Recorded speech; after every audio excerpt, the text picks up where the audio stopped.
All right, ladies and gentlemen, we are live. We are doing some small talk right now. Saprina is going to take over this show here in a second. We're going to let a few people log in. And she has an amazing presentation planned for you guys. For any of you guys who are interested in the note business, you are in the right spot. Trust me, she is going to deliver so much value, and we're so excited to have her. Saprina, you fired up for today? You ready? I am ready. I am ready. I am excited to start the day off. Normally, I would be in New York or New Jersey, wherever Nick was doing this event, and to be able to have the same type of experience because of COVID, this is great. I don't have to fight with the traffic. I don't have to fight to get a table in New York for dinner after the event. So this is wonderful. Absolutely. Yeah, we're all adjusting to the times. We hope you guys are in your pajamas or whatever you're comfortable in and you're ready and you're serious about learning this information because we were just doing some small talk and she's providing so much value to me. And I only got a few minutes with her. Y'all got a whole 45 minutes with her. So I'm so excited. It's going to be a lot of fun. So for any of you guys who are tuning in, I do want to let you guys know we got the comment section. So please make sure you use that. That's how we're networking with each other. Go ahead. If you're tuning in right now, comment down below and let us know where you're watching from. We'd love to know where you're tuning in, whether that's Brooklyn, New York, Manhattan, maybe you're from Philadelphia, maybe you're from Jersey, wherever you're coming from throughout the world. Comment in the comment section. Let us know where you're tuning in from, so we can see how you guys are doing today.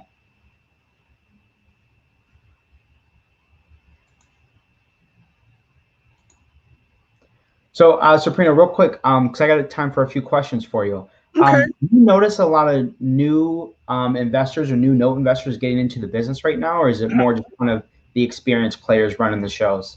So it's a mix of both. I do I call it lunch tidbits every Thursday, and we have an audience, not a large audience that come in, maybe anywhere between 30 and 70 people a week, and it's really a mix. It's a mix of new people and experienced people, and even the experienced people seem to, I say still, make mistakes, and so I do like I call it hot topics. I spill the tea on what's going on in the industry since I work for a servicing company. So it's really been enlightening to see the different people still wanting to get involved, the type of money that people have that still want to invest in notes in this day and age. So I say it's a mix, and it's never too late. Yeah, it's never too late to get started. That's awesome. All right, so we got a lot of people tuning in here, guys. If you guys are just tuning in, put in the comment section. Let me know where you're watching from. We got my man Nicole. What's up, Nicole from New Jersey? Shout out New Jersey. Joseph is from Totowa. What's up, Joseph? Good to see you, brother.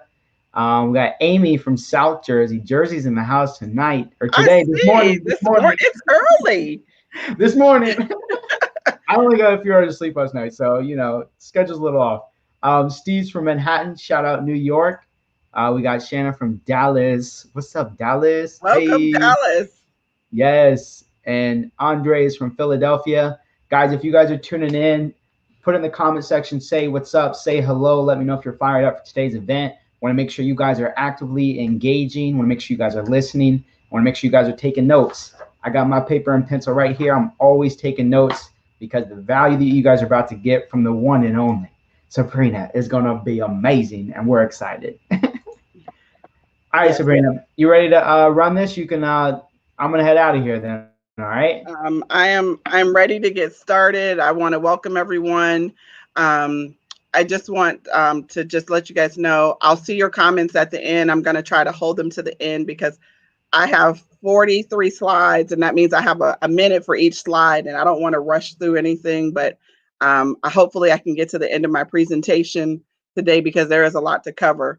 So I don't mean to bore you. I'm not ignoring you. And then my contact information will also be at the end of the presentation where you can send me an email. You can shoot me a phone call if you have any questions about anything that I've gone over today. Question, cares, concerns, emotional outbursts, I'll address them all.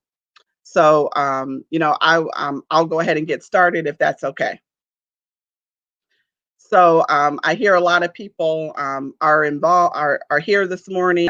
Welcome, welcome, welcome. And I am tuning in from Ohio, and I'm going to talk to you guys about becoming brilliant at the basics.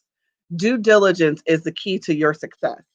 And if you don't understand due diligence in the note space, you are setting yourself up for failure. So remember, the key to your success, you have to be brilliant to be successful in the note space. Now, this is just a little quote that that I wanted to start out. We will win concentrating on becoming brilliant at the basics, gentlemen. Let's. This is football. And, a lot of people love football. I'm not a big football fan. I love basketball. So, a little bit about me. I've been in the business for a little over, it's really 25 years. I'm currently the president of Main Street Asset Solutions. I've had billions of dollars of non-performing and performing assets under my management. I have a lot of experience and I'm willing to share that with you.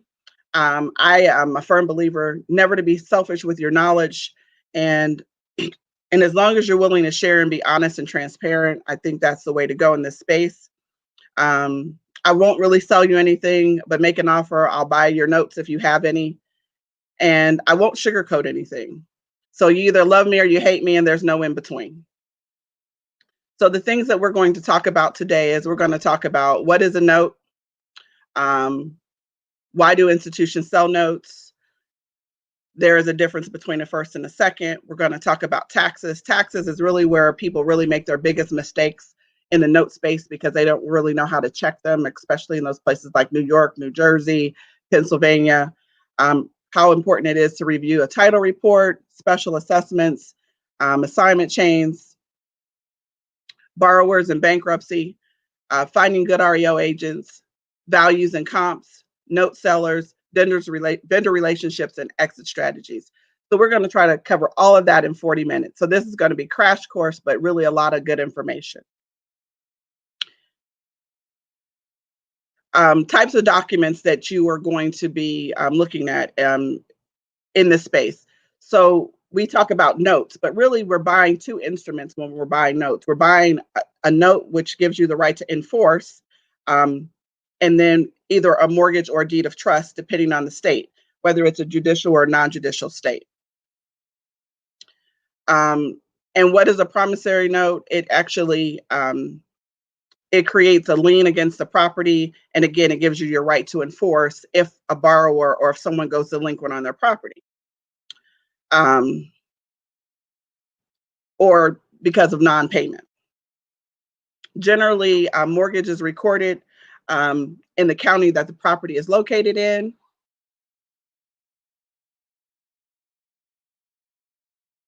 And then the note basically contains the terms that's covering the loan that's basically been originated by the bank. In the event of default, the note will actually have language in what can be done, what you can do, what you can't do as a lender.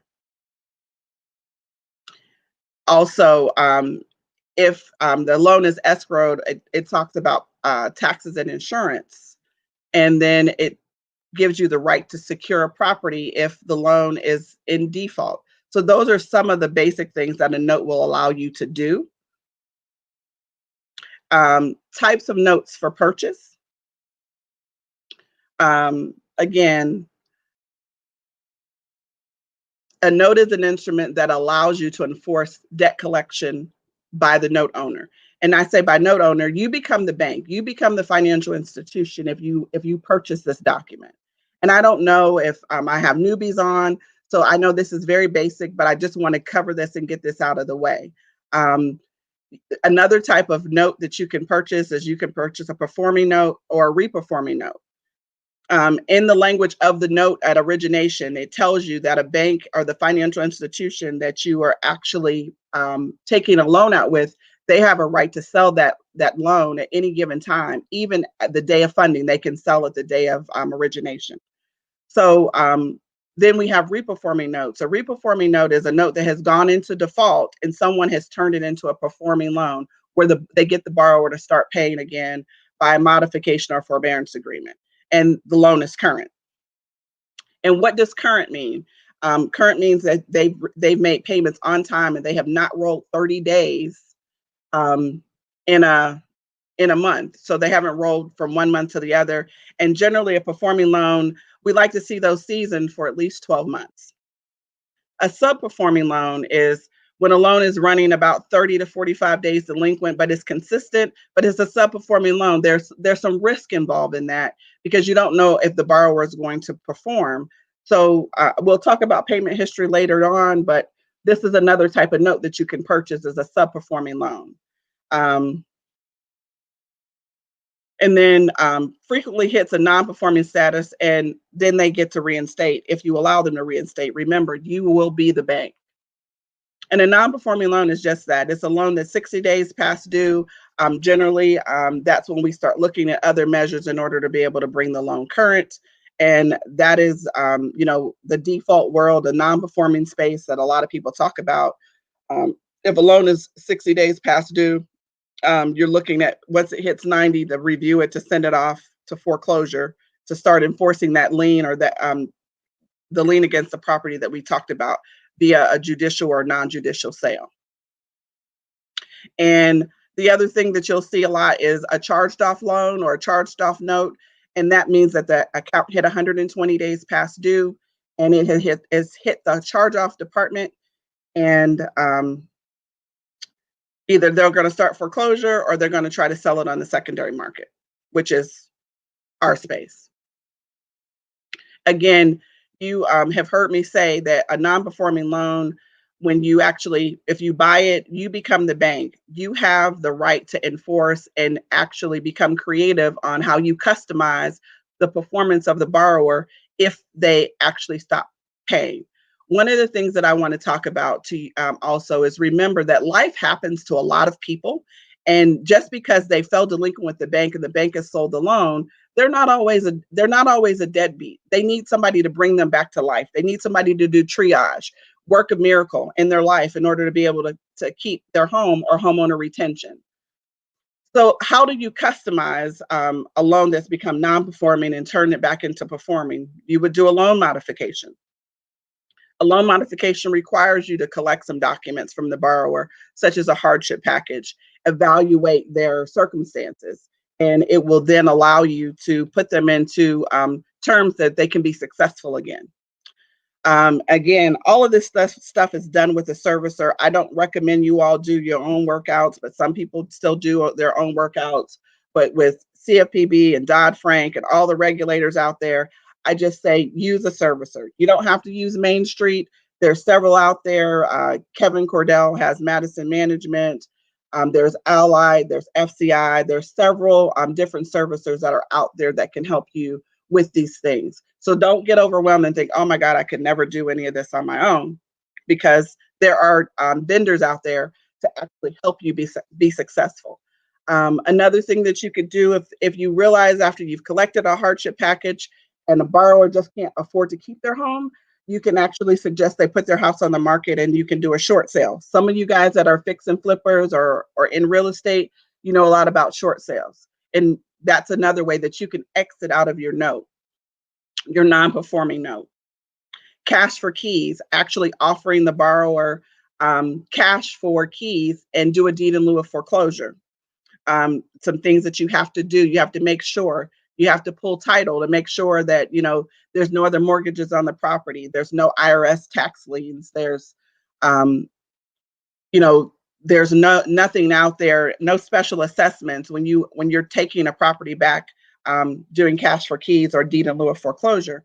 And the other thing is that sometimes you have to explain to a borrower, if you actually have, if you're taking a property back, cash for keys, deed in lieu of foreclosure, there may be a possibility that you still have to foreclose if you can't clear up all the clouds that they have on title.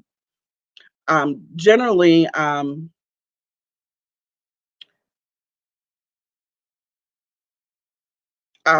things that are sold at a discount of the unpaid principal balance, or you'll hear us talk about UPB. So I'm going to kind of give you guys an example. You have a bank loan that is secured by a note that's $100,000, but the home value is $50,000. So the bank would maybe sell that at $25,000, and that's 50% of the home value, not the unpaid principal balance. You have the legal right to collect the $100,000 if you can enforce it, and it makes sense. But generally, when you're modifying, going back up to the top, if you're modifying or doing a forbearance agreement, you're going to actually just probably go down to what the property value is, but there's still an upside of $25,000 if you're able to do this. We want to buy, when you're buying non-performing notes, you want to buy on the lesser of the two, either unpaid principal balance or value, the lesser of the two when you're making your offers. And I think we'll talk about that a little bit later on in the presentation and the slideshow. Why does a note get sold? It's a number of reasons, and one of the reasons why that notes are sold is because the loan becomes non-performing, and the bank has already written it off as a loss, and that's why they would actually sell an asset to someone in the secondary space or in our space.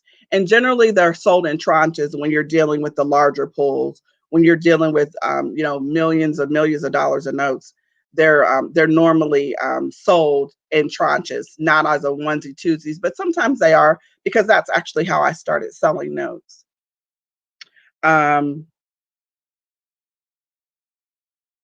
It creates a large profit or a lump sum. Long-term cash flow is another reason why they would sell a note. Sometimes they're liquidating a portfolio. Sometimes you'll see, Chase Bank, Trust of, all of these long scenarios. And sometimes those are funds that have been set up internally within the financial institution, and it's come to the life of the term of that fund, and they're liquidating. And that's just an example. This is actually an example of a portfolio that I actually purchased some time ago, and I did this with someone else. But here is it's broken down and how we purchased these 592 assets. There was 302 assets that were performing. There were 142 loans that were delinquent. There were 15 loans in foreclosure. I'm not going to go through every single one, but the total of the assets was about the original balance was $29 million. At the time of purchase, it was $23 million. And I think that was basically purchased for about $10 or $11 million. And then this is just kind of a snapshot of what we, what you'll see in the servicing world when you have a portfolio. You see how much money we're making monthly, the pie chart, and basically where things in bankruptcy, delinquency, foreclosure, other. And then there's another pie that you see.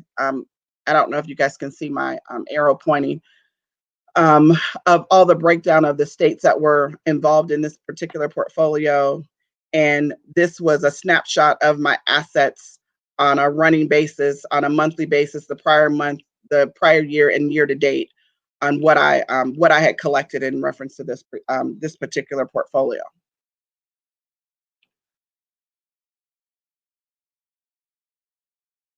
We talked about this a little bit about know what you're buying. It's really, really important that you know what you're buying when you're buying notes. You're buying two instruments.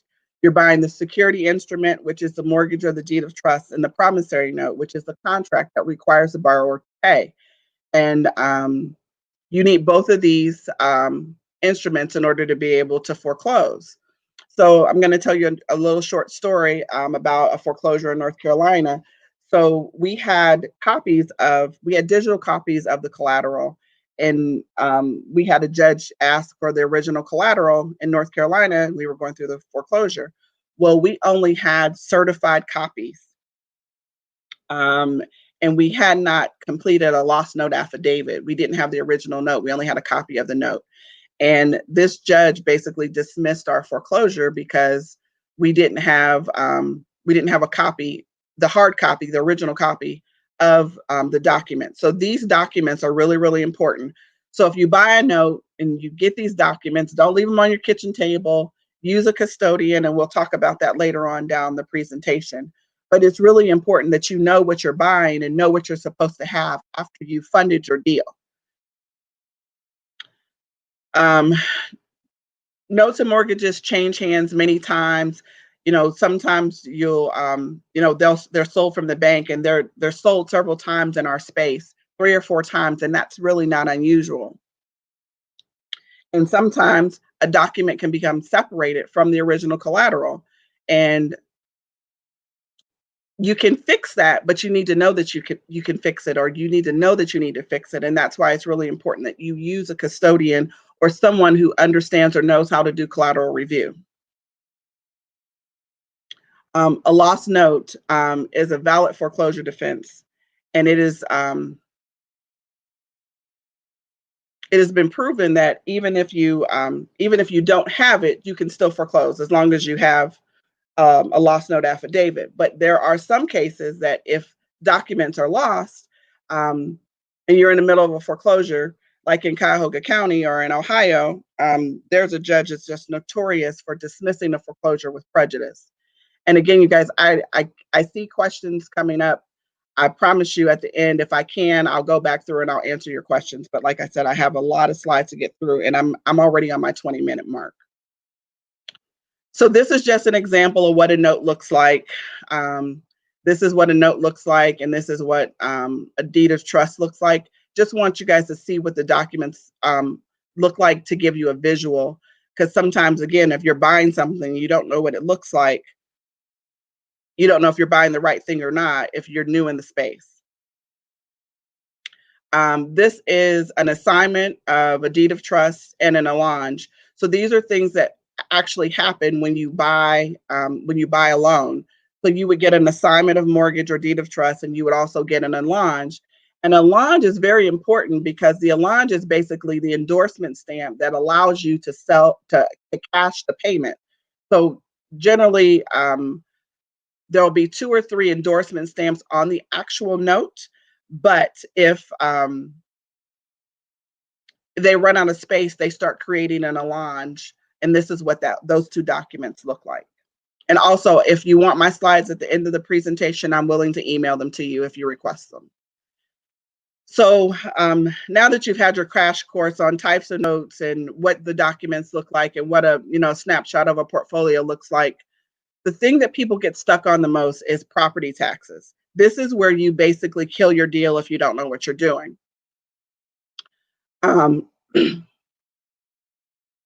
So there are different types of taxes and different types of, and I say different states.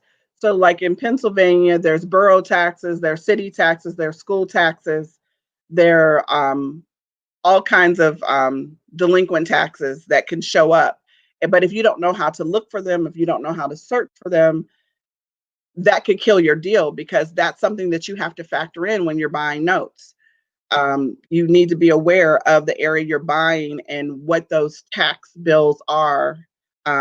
Because on a data tape or on a tape, a lot of times an investor or a seller or a hedge fund will disclose to you that their tax is delinquent, but they may not tell you all of them. So you need to trust but verify.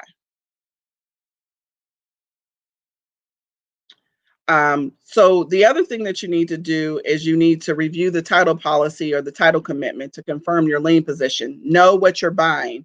So you could be buying a first mortgage, or you could be buying a second mortgage. So it's really important that once you've submitted an indicative bid, that you actually pull title. You need to pull title to make sure you know what you're buying to confirm the lien position.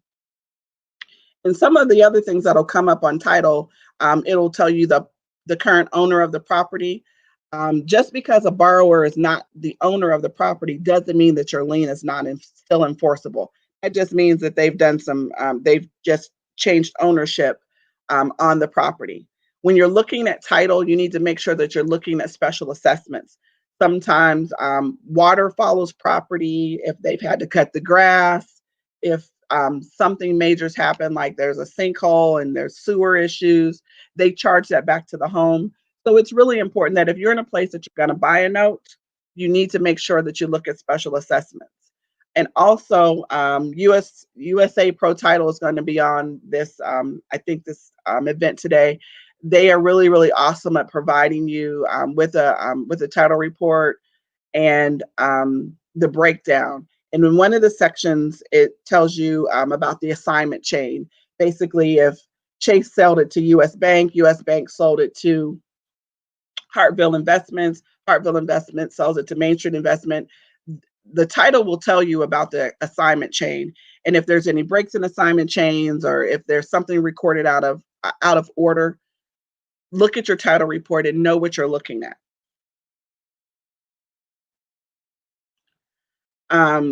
The other things that could also come up with special assessments on the property, utilities, I think I already hit that, property damage, anything from a vendor that's done something on a property that they come back and they put a lien against the borrower, it could show up. So look at the special assessments on the title report. Those things should be taken into consideration when you're making your offer, thinking about, I may have to pay this $10,000 special assessment on this property. So basically what you would do is you would fade your bid, or you would reduce your bid by delinquent taxes or whatever you see outstanding. Some sellers will go for that, some sellers won't. Assignment chain. You hear people talk about breaks in the assignment chain. So if there's a break in the assignment chain, can it be fixed? Is it curable? And you also, people talk about, exception reports. So you need to ask for the exception report if you're buying loans to know what those outstanding exceptions are. And again, exceptions that you could see, something recorded out of order, something not recorded at all, missing allonges. And someone that you could use for that would be Richmond Monroe, Metasource. Those are the two that I would say that are big in the space. Richmond Monroe is a vendor, and also Metasource. I'm not endorsing one or the other, just like even with the servicers. I just kind of want to tell you guys, drop some names where you kind of know vendors that you can go to for help if you need to cure an exception. Also, Casey Wilson and Associates, they're great, very responsive, really, really quick, and have a lot of signers on hand.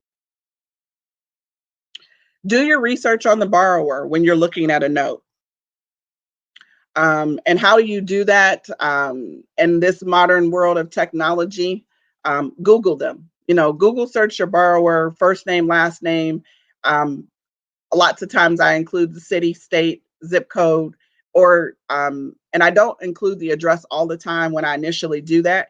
And the reason I don't do that is because something else may come up linked to another property. This kind of gives you an idea about your borrower when you're doing your due diligence, when you're looking to buy an asset. You can find out about accidents on the property. You can find out if their property's been involved in a fire or a drug raid. You can find out a lot of things about your borrower when you're doing a Google search. The other thing is you can discover if your borrower is dead or alive because of obituaries come up online, things like that. It helps you make it helps you make a decision on how you're going to value the note. Due diligence helps you understand your borrower, what their intent to pay, if there was any prior listings on the property. Another thing, sometimes if they're willing to give it, look at the servicer notes, and you can assess the borrower.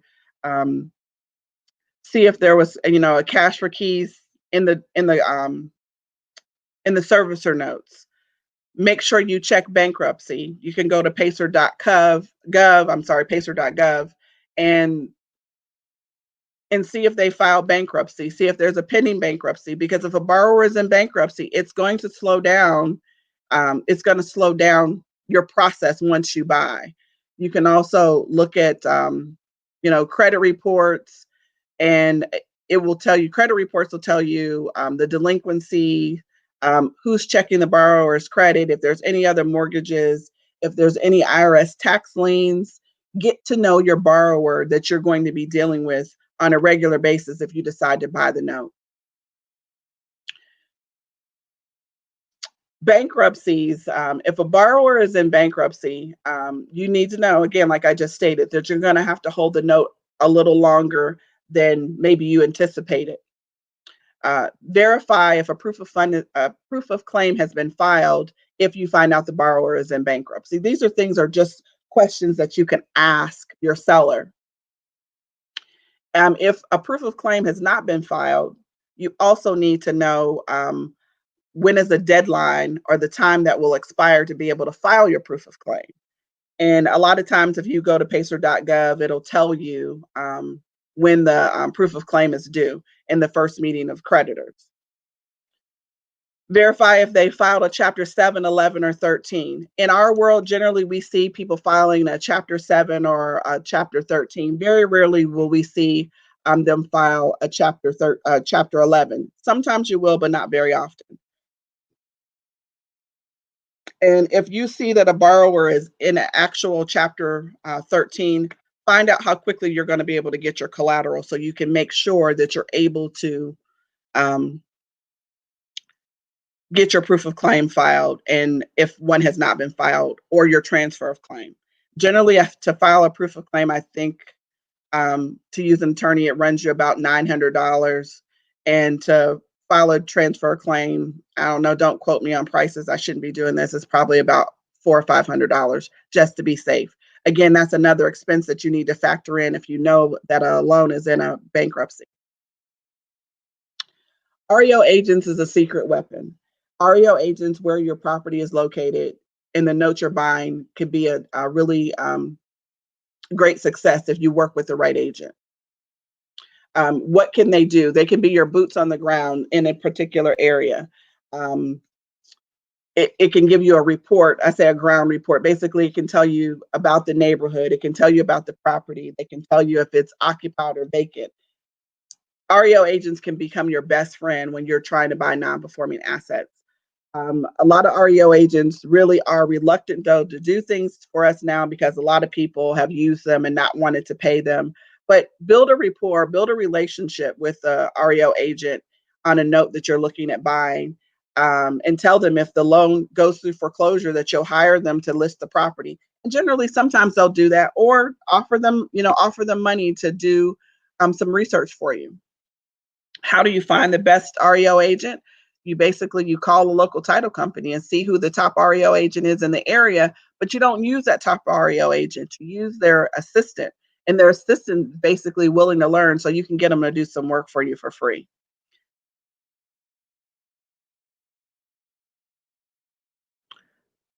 Price adjustments during your evaluation. So when you're doing your evaluation, make sure that you're looking at comparable properties. When I say that is that, there's normally a value on the tape. But when you're looking at value on the tape, or if you haven't ordered a BPO, you need to make sure you're looking at like structures, a 2-in-1, a 3-in-1. You get it. A ground agent can also help you come up with that value. Do a listing check to see if the property's listed for sale. If the property's listed for sale, you guys, it's a no-brainer. Buy the note if you can basically get it at a discount, or it looks like you can have some upside. The other thing is if the property's listed and it's in pretty decent shape, generally there's interior photos of the property. So that gives you an idea on the inside of what you're buying. Even though you're not really buying the property, you're not buying the house, you're buying the note and the mortgage that's attached to the house. You just know that if you end up with this property, what you're going to end up with in the end. And occupancy status. Occupancy status is very, very important. And the reason it's important, it's starting to become cold outside. Winter's approaching.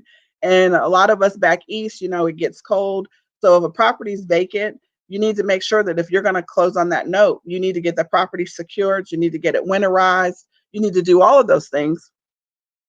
But, how can I do that if I don't own the property? In the note, there's language that gives you the right to protect your asset after you've purchased it. You guys, the other thing I need to really, really say, if you buy a note, you're not buying the house, do not approach the homeowner or the borrower at any given time until you are the rightful owner of the note. And then even if you approach the owner after you buy the note, make sure that you use a skilled professional that you know what you're doing. How another ways that you can get value to get comps and comparables within a 1 mile radius of the subject property. You use Trulia, you use Zillow. Um, those are places that you can use to get value on your property if you're not going to use a real estate agent or a REO agent.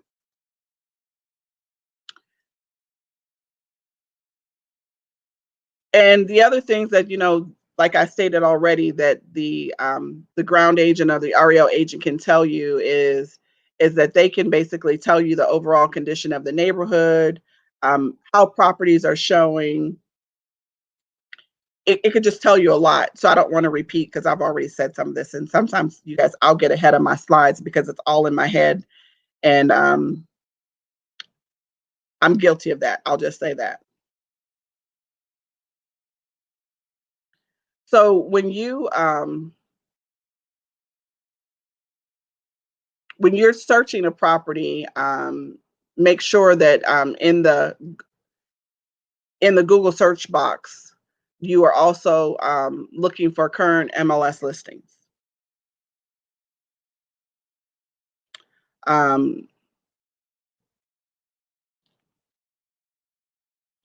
And the other thing I'll say is when you're looking for MLS listings, you'll kind of look to see how long those properties have been on the market, how quickly they've sold, and it'll just kind of give you an idea, how long you might hold on to this asset if you have to foreclose. So one of the things that people struggle with is value between integrity. And often note sellers will inflate value on, and I think that it's really important. I'm going to use my words wisely because I don't want to bash anyone. Sometimes if a loan is not, if you can't foreclose on a loan and they're still wanting, a lot of money for the asset, if you have proof that there may be reasons such as if there's a document missing, something's not been done, you're not going to get assets with a pretty bow on them. The reason why we're in the business is that there's distressed assets, they're diamonds in the rough, and you have to turn lemons into lemonade. But make sure that you don't overpay for an asset because a seller's inflating their value. And never let a seller make you feel uncomfortable about what you've come up with in reference to price on what you want to pay. And also always think about having different exit strategies when you're buying a note. Don't get stuck in one exit strategy where you can't navigate and you can't shift. And on the data tape, they will also show you occupancy status. Occupancy status, you have to trust but verify. You have to trust but verify. And if you don't trust but verify, sometimes you're going to get yourself into trouble. Again, I say my Cuyahoga County story. We had a lady, and that's in Cleveland, Ohio. We had a lady that had been delinquent on her loan, wasn't paying. We went through foreclosure, and we didn't have the appropriate documentation. Judge dismissed the foreclosure with prejudice. This young lady was on Facebook with her Lexus. She was driving around in her Beamer, and she was boasting and bragging about how she would never have to pay the lender because the lender made a mistake. So yeah, I was following her on Facebook. I was doing some things that probably I shouldn't have been doing, but it was, I don't know if she had an inside with the financial institution where her loan was originated, but she fought us tooth and nail in reference to that. And if I had known that I wasn't going to be able to enforce that loan, I would have never paid $18,000 for that particular note. So due diligence is key. And that, that really hurt because that was when I first got started some years ago. Vendors are your secret sauce.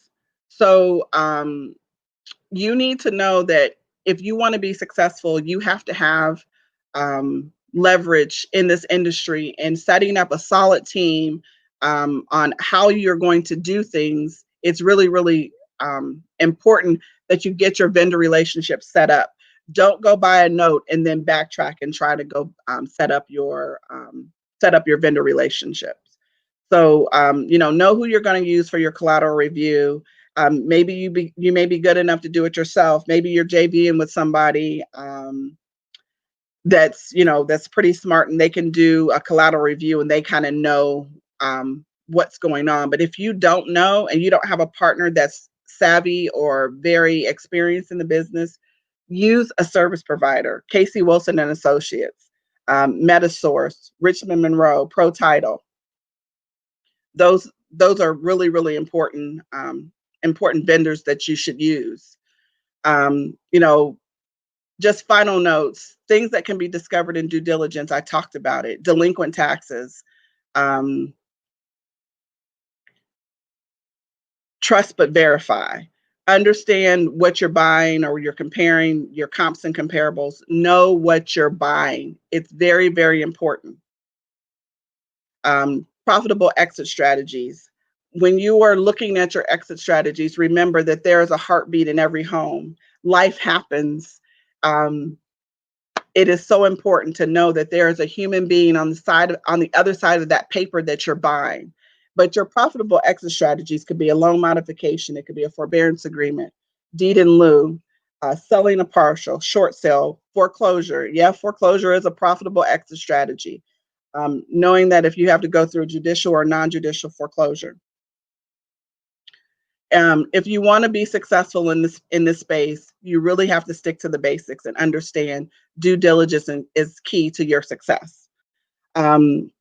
Here's my information on the screen. If you want to get a hold of me, this is how.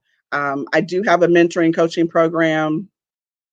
It is basically structured to meet the needs of the investor. It's flexible, it's powerful. I do have a webinar that I do every Thursday. If you want more information about that, hit me up on an email. I will send you the link.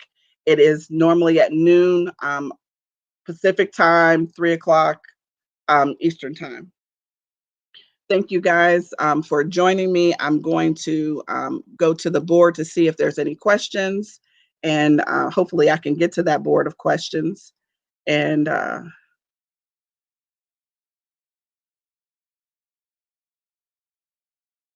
so I don't have time to answer all of these questions. Oh my goodness. Hello, everyone.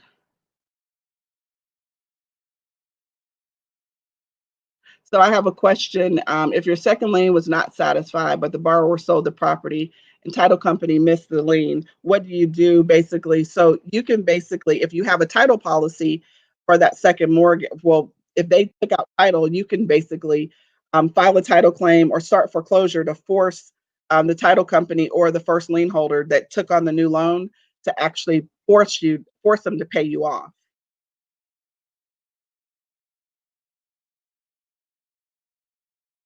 Again, if you guys, I see a lot of you requesting a copy of my slides. If you want my slides, you can email me, sallen@theartofnotes.com. I hope you guys grab that. I will try to copy and paste all of your email addresses so I can get these slides to you. I don't know, I'll have to talk to Nick as well to see if he can get those slides over to you all.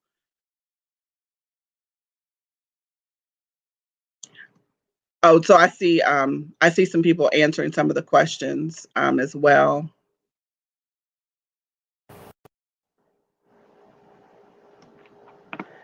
Alrighty, I am out of time. Thank you guys so much. You guys have a good day. And Sabrina, can you see me? yes, I can see you now. Okay, yeah. I just want to make sure. I'm gonna put up your banner. You actually have a few minutes, Sabrina. You have like, if you want to take the time, because we don't actually have to, like, you can take your time and answer questions if you want, for like another like 5 minutes. Okay. I'm just gonna put up your email. So it's Allen at the art of notes. Yes. Okay.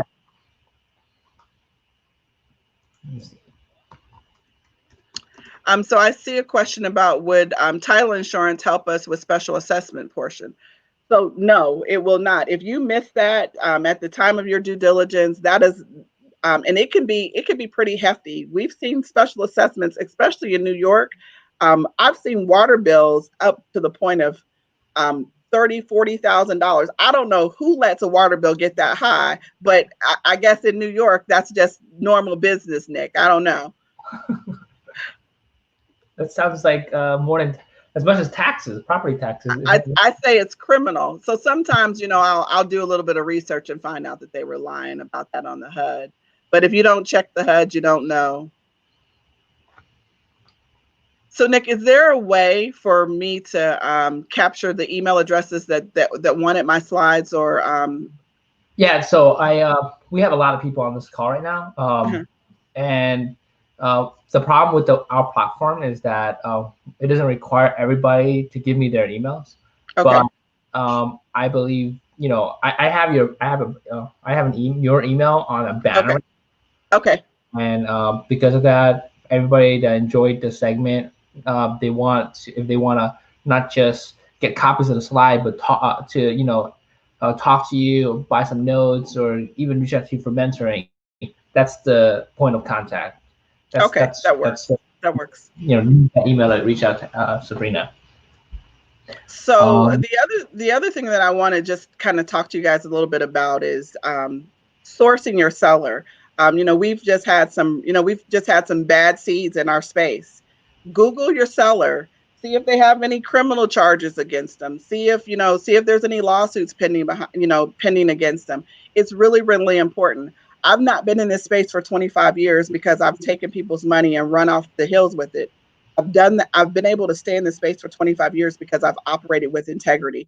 They have some great people on today that will teach you. Dave Van Horn is another great guy that has been really a great person in the space. Fu Quan, another person that I would tell you that I love dearly, that operates with integrity.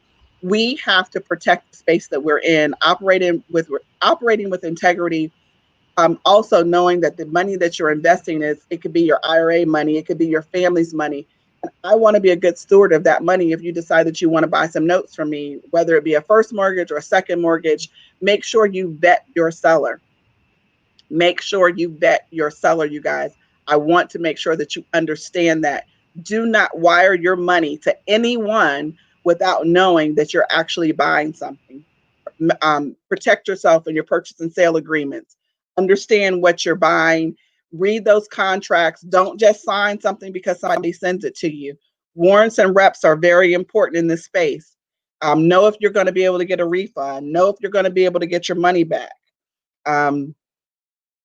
I just want you to know that it's just really important. I can't say it enough. I can't enforce that enough about making sure you're protecting yourself if you're going to operate in the space.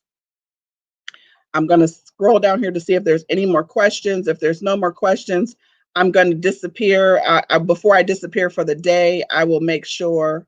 Oh, I do see. I'm going to cover that, the difference between a first and a second mortgage. I will cover that. So the difference between a first and a second mortgage is that the first mortgage takes precedence over the second. And the only way the second can, become president is if the first is actually paid off. So if you're buying a second mortgage, you have to know that you have to check to see if there's equity, or if you're buying it underwater, because pricing is going to be different. So if you're going to buy a first mortgage right now, they're really, really high. I mean, people are paying up to 78 cents on the dollar. The last trade that was done from Freddie and Fannie, I think it was 87 cents on the dollar was the most recent trade. Where I think when I was pulling some statistics online. A second mortgage is just that. It's in second position. It's behind a first. And that pricing can be anywhere from 7 cents to 45 cents right now, depending on if there's equity or not above the first mortgage. Seconds are more riskier, but they actually do offer a higher return when you hit that home run. I don't know if that if that answered your question, but that's just kind of, that's really the difference.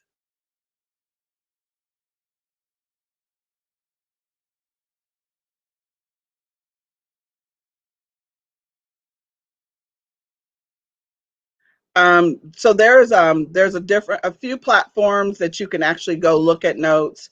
There's PaperStack. Sometimes you can look at the Revival Brothers. They have a platform where they have access to first and seconds. Sweeney, but I can't think of his last name. I think there are going to be a couple of people at the event today that actually will have assets. I have assets from time to time, first and seconds. Not all the time. It just depends on what I'm doing because I do have a full-time job. But I do also sell notes, in the company that I work for. They sell notes as well. I'm seeing a question in reference to the treatment of a second mortgage versus the treatment of a first mortgage.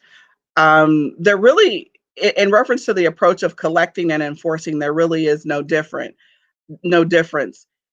Sometimes people are a little bit more aggressive when enforcing a first mortgage versus a second, because you don't want to, if a second is underwater, I hope I'm answering the question in the way you want me to. If a second is underwater, meaning that there's negative equity, sometimes you're not as aggressive. You might send a legal demand, but it doesn't make sense sometimes to start a foreclosure when it's underwater. But sometimes if you're looking at somebody who has a high credit score, who's paying all their bills and just decided to stop paying their second mortgage, even if you start foreclosing, it will bring them to the table to negotiate to start the loan performing, go into a modification or forbearance agreement.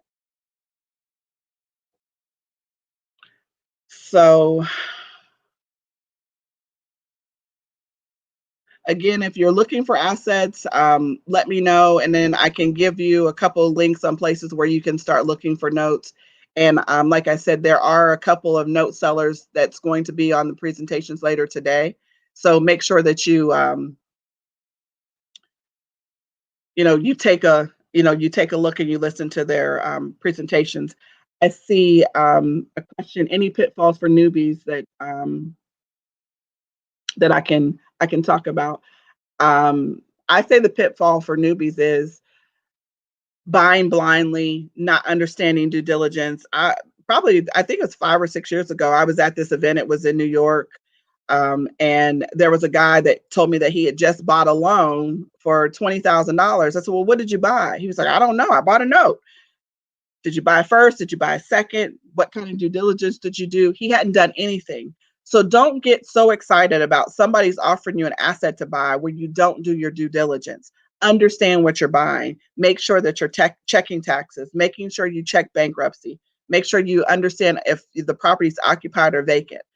Make sure, I cannot pound it in your head enough, due diligence is really, really, really important. And if you don't know how to do due diligence, there are some places that you can, learn due diligence, kind of not in a 40-minute presentation, but there are ways, there are services out there to help you learn how to do due diligence. And the other thing is that people get caught up into paying all this money for education, and they spend all their money on education. And then when it's time for them to buy a note, they don't have the money to buy the note because they've spent it all on education. It's important to educate yourself. It doesn't cost you $40,000 to get educated in the note space. I'm sorry, it just doesn't. I have some people that are being really, really successful who've paid me a few $1,000s for their mentoring and coaching, and they are doing well. So pitfalls is just not understanding documentation, not understanding deploying your capital before you know what you're buying, who you're buying it from. Make sure that you, and if you guys get into a relationship with someone, I will tell you what the pitfall is. Once you get comfortable with someone, sometimes people change their contracts. And if they change their contracts, what happens is they change some language that's beneficial or advantageous to them. So every time you execute a purchase and sale agreement, make sure that you read your contract in its entirety before you execute it and know what you're signing. And if you don't understand the contract, it's not bad for you to get an attorney to take a look at that contract the first time. But some of them are simple enough to know that you can read through it and just kind of know. And sometimes you just kind of redline some stuff you don't agree with, initial it. And if your seller gets upset about that, then maybe that's not the person you want to do business with, because there's a reason why they're getting aggravated or upset. If I don't have any more questions, I'm going to sign off.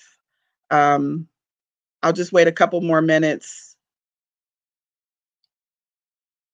in reference to see if there's any other questions out there. And again, this is all new, the way how we're doing our events now. Modern technology is sometimes a challenge for me. I try to do my best to keep up with the times, but things have changed so much. Really, this is an event where there's normally a lot of people, and you get to network and you get to mingle and you get to talk to people. And because COVID, we're not able to do that. So again, you can call me, you can email me. I will try to answer your questions. I believe all the sessions are recorded, but I'm not in control of any of that. That would be something you'd have to get from Nick. And I know that we're live on YouTube. I know we're live on Facebook, and there's a couple other platforms that we're live on right now as well. But I do believe that the reason why we're in this particular space, or this I don't know, software, is because they are going to record it. Thank you guys again for your time. Happy Saturday. I hope I didn't bore you. I hope I didn't overwhelm you. But again, if I did, I promise you I will help you. They call me the godmother of notes. I don't play about people being taken advantage of. And if I know that's the case, I kind of silently nudge someone to make sure that they do right by people, especially new people coming into the space. So Nick, I don't know if you can hear me or not, but I am signing off. And also, if you want to find me on social media, you can find me at Saprina Hawkins on Facebook. Friend me, follow me. I have some great things coming in the near future. And you guys have a wonderful day.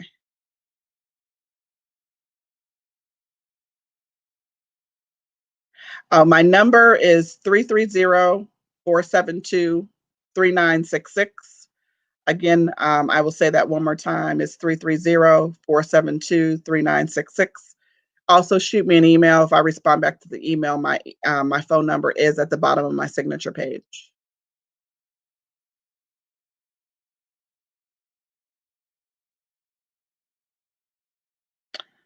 Thank you guys very much, and have a good day.